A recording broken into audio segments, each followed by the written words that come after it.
नमस्कार। संतुलित आहार के 7वें वीडियो में हम जानेंगे कि गेहूं की रोटी में कौन कौन से पौष्टिक तत्व होते हैं और कितनी मात्रा में होते हैं। एक गेहूं की रोटी में 3 ग्राम प्रोटीन होता है। हमें एक दिन में करीबन 40 से 60 ग्राम प्रोटीन की आवश्यकता होती है। अगर हम 8 या 9 रोटी खाते हैं तो हमें करीबन 24 ग्राम प्रोटीन मिल जाता है। एक गेहूं की रोटी में 100 कैलोरी होती है।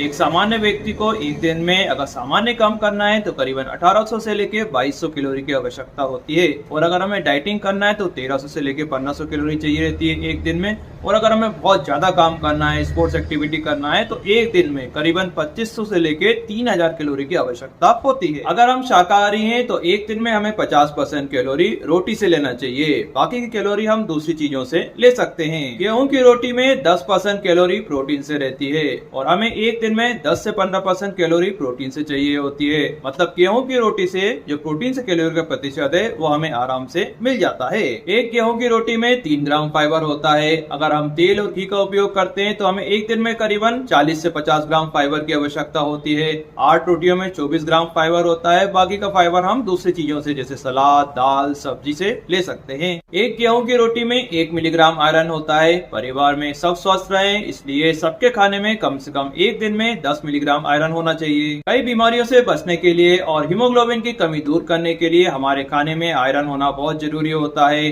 300 ग्राम अनार में करीबन 1 मिलीग्राम आयरन होता है और 30 ग्राम की एक गेहूं की रोटी में 1 मिलीग्राम आयरन होता है। 100 ग्राम चुकंदर होता है, उसमें करीबन 1 मिलीग्राम आयरन होता है और 30 ग्राम की एक गेहूं की रोटी में 1 मिलीग्राम आयरन होता है। विदेश में रोटी को ब्रेड कहा जाता है और ब्रेड मैदे से बनती है और रोटी जो है गेहूं के आटे से बनती है जिसमें पूरा छिलका का उपयोग होता है। गेहूं के आटे की रोटी और मैदे की ब्रेड में बहुत बहुत अंतर होता है। मिलते हैं अगले वीडियो में कुछ नई बातों के साथ। Thank you.